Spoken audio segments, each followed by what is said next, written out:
Hello, fight fans. This is Coach Nathan of NS Champ 7 Power Boxing Series at nschamp7.com with a recap of the Cruiserweight showdown between Jake Paul and Tommy Fury that went down this past weekend. First off, Jake Paul being the polarizing guy that he is, most people love the guy or hate the guy, as a fighter, that is. Some folks love the brashness, the flash, and the fact that he wins, regardless of who the opposition is.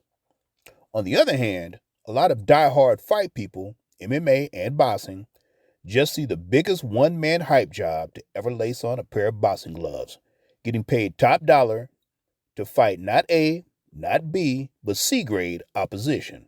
So the curiosity coming into this match was obviously how would he do against a real boxer with 3-minute rounds, not 2-minute rounds? The result? A split decision loss at the hands of another up-and-comer, Tommy Fury, who is now 9-0. Now, Fury is still raw, but he's been entrenched in a boxing lifestyle since he was about 5 years of age, and it showed in the ring. I personally scored the fight a unanimous decision in favor of Fury, as I saw Jake Paul didn't win no more than 2 rounds, with one of the rounds being even. And according to CompuBox stat numbers, Fury landed more punches.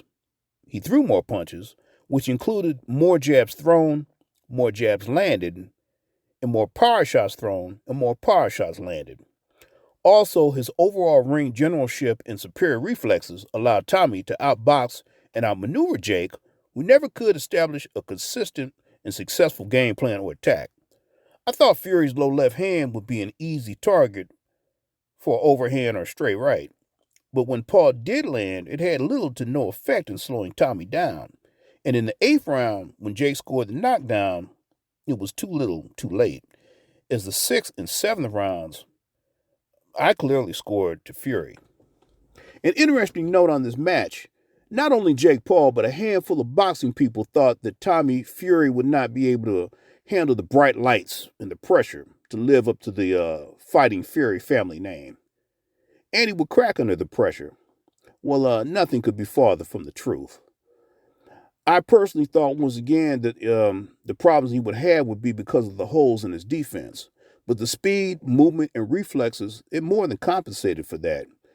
And going back to his background again, you gotta figure having 9 professional boxers in the family, including your older brother being the heavyweight champion of the world, and Pops, who fought professionally and as a bare knuckle fighter, boxing should be as natural to you as tying your shoes or brushing your teeth.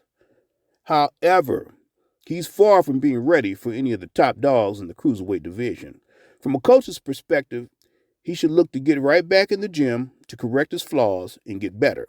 Now, that's if he wants to make it to the top. Likewise for Jake Paul. It's keeping the hunger, the chip on your shoulder to prove that you're the best. Both should see this as a learning experience if they're going to continue, which I'm sure both will because they have excellent corners who've been around the fight game for a long time. And speaking of the top dogs of the cruiserweight division, how did you all like the history-making demolition job done on former WBC champ Ayunga Makabu, making 2-time world champ Badu Jack, 3-time world champ Badu Jack, at the age of 39?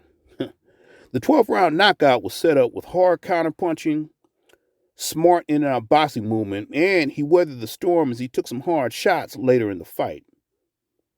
The last 3 fights overall on this fight card, to me, they were definitely worth the price of admission.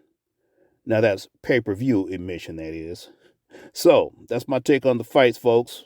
But don't forget, for elite boxing instruction, elite boxing analysis, and elite boxing philosophy, click that like button, check me out, and subscribe to nschamp7.com. And as always, I will see you the next main event.